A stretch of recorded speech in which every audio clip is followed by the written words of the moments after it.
80 साल की नूरजहां पर यूपी में एफआईआर होता है। यूपी में एसआईआर के नाम पर क्या कुछ हो रहा है, ये इस घटना से ही आपको पता चल जाएगा। यूपी के रामपुर में एक बुजुर्ग महिला जो 80 साल की हैं, उनके ऊपर एफआईआर दर्ज हुई। कहते हैं कि 2 बेटे का फॉर्म उन्होंने भरा। उनके दोनों बेटे गल्फ में नौकरी करते हैं। बेटे का फॉर्म माँ ने भरा, नीचे माता लिख भी दिया और इलेक्शन कमीशन भी ये कहता है कि जो होगा, जो भी रिलेटिव होंगे, उनका नाम लिखें सिग्नेचर के बाद। लेकिन उसके बावजूद एफआईआर होती है। संजय सिंह आपने भी प्रतिज्ञा दी है और उनके समर्थन में सामने आए हैं।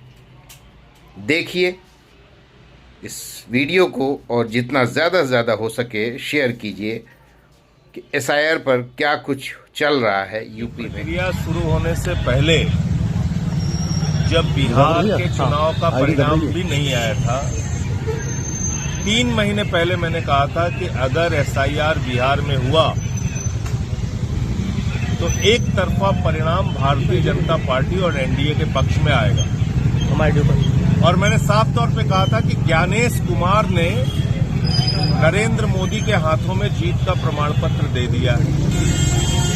अब यूपी में एसआईआर हो रहा है, तो इस एसआईआर में भी मैं लगातार कह रहा हूं कि अगर बिहार की तरह ही एसआईआर यहां पे हुआ तो जो परिणाम बिहार में देखने को मिला वही यूपी में देखने को मिलेगा। मैंने और हमारी टीम ने अभी 3 जिलों का मुद्दा उठाया है। पहला लखनऊ का, जहां असम के लोग 20 साल से रह रहे हैं, उनको बांग्लादेशी बता दिया। दूसरा जौनपुर का, जहां बनारस के लोग 25 साल से रह रहे हैं जौनपुर में, बनारस से आके जौनपुर में रह रहे हैं, उनको ईरान का बता दिया। आज मैं आया हूं, बड़ा ही रोचक मामला है रामपुर में। ये 2 प्रवासी भारतीय हैं, आमिर और दानिश। आमिर और दानिश प्रवासी भारतीय हैं। ये भारत के नागरिक हैं। ये रामपुर के नागरिक हैं। इन्होंने कोई कुवैत की नागरिकता नहीं ली है। कुवैत में काम करते हैं, जैसे कोई अमेरिका में काम कर सकता है, कोई लंदन में काम कर सकता है, कोई कुवैत में काम कर सकता है, दुबई में काम कर सकता है। तो क्या हिंदुस्तान के वो जो तमाम एनआरआई हैं, जो विदेशों में जाके काम कर रहे हैं और भारत में अपना परिवार चलाने के लिए भी पैसा भेज रहे हैं और कई मामलों में आर्थिक मदद भी कर रहे हैं, वो सब विदेशी नागरिक हो गए, वो विदेश के नागरिक हो गए।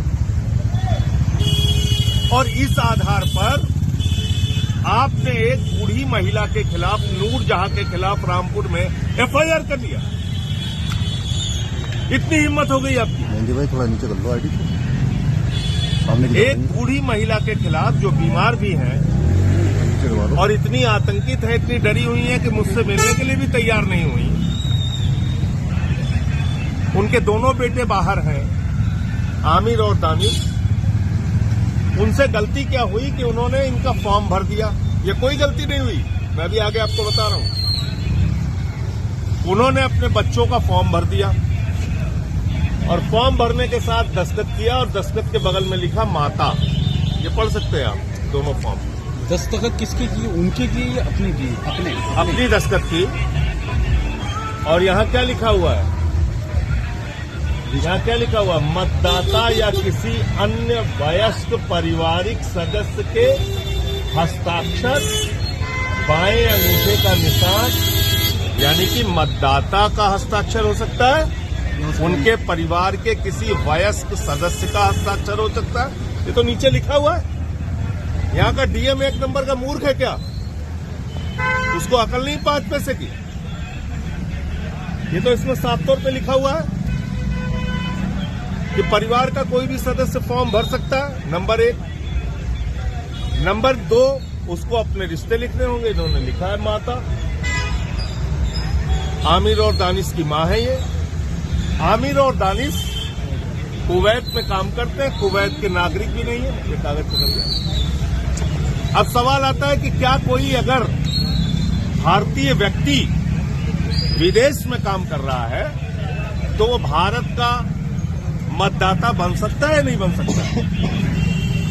ये मैं नियम पढ़ रहा हूं, ये चुनाव आयोग का नियम है, अज्ञानेश कुमार का, मोदी का जो एजेंट है उसका नियम है ये। इसमें लिखा हुआ है,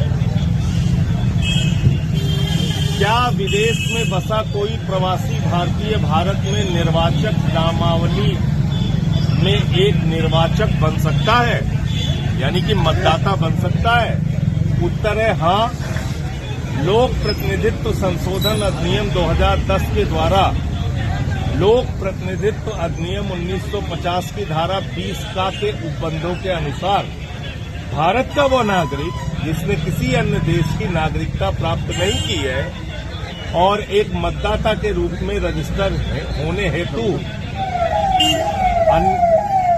अन्यथा पात्र है तथा जो अपने रोजगार, शिक्षा अथवा अन्यथा की वजह से भारत में अपने सामान्य निवास स्थान पर नहीं रह रहा है, उस निर्वाचन क्षेत्र में मतदाता के रूप में रजिस्टर होने का पात्र है, जहां उसके पासपोर्ट में भारत में उसके निवास स्थान का उल्लेख किया गया है। ये देखिए साफ तौर पर लिखा हुआ। तो किस बात के तहत, किस वजह से नूरजहां के ऊपर एफआईआर की गई? मैं यहां के जिला अधिकारी से पूछना चाहता हूं, उत्तर प्रदेश के मुख्यमंत्री योगी आदित्यनाथ से पूछना चाहता हूं, देश के प्रधानमंत्री नरेंद्र मोदी से पूछना चाहता हूं, देश के मुख्य चुनाव आयुक्त अज्ञानेश कुमार से पूछना चाहता हूं, आप इस देश के लोगों को डरा के, धमका के, कुचल के, उनके वोट काट के भारतीय जनता पार्टी का काम करना चाहते हो? हम लोग ये होने नहीं देंगे। और कल देश की संसद फिर से शुरू होगी, आज छुट्टी थी, तो देश के सदन में भी ये मामला मैं उठाने का काम करूंगा, देश की संसद में भी ये मामला उठाने का काम करूंगा कि किस प्रकार से बूढ़ी और औरत के खिलाफ फर्जी मुकदमा लिखा गया नियमों के विरुद्ध, जबकि उसका लड़का भारत का मतदाता बन सकता है और उसने किसी भी प्रकार की जानकारी छिपाई नहीं, कोई भी फर्जीवाड़ा किया नहीं। तो ये एक प्रकार से पूरी तरह से, जो मैं पहले से कह रहा हूं, एसआईआर के नाम पे लोगों का वोट काटने की, वो लोगों के वोट की डकैती करने की कार्रवाई है, वो यहाँ रामपुर में हुई है। और मैं अपनी पार्टी के नेताओं से कहने आया हूं कि अगर इनके खिलाफ कोई गिरफ्तारी की कार्रवाई होती है तो आप लोग भी इनके साथ गिरफ्तारी देना, और हम इनकी लड़ाई दिल्ली से लेके उत्तर प्रदेश की सड़कों तक लड़ेंगे। ये विषय मामला था। और ऐसे तमाम जो यहाँ पर मतदाता हो सकते हैं और बाहर नौकरी करते हैं, 20,000 या उससे भी ज्यादा संख्या होगी उनके सबके नाम काटने की तैयारी में उत्तर प्रदेश का शासन, योगी आदित्यनाथ की सरकार और भारतीय जनता पार्टी लगी हुई है। और चुनाव आयोग और यहाँ का जिला प्रशासन उनके इशारे पर नाच रहा है, नौटंकी कर रहा है। ये बात मैं कहना चाहूँगा।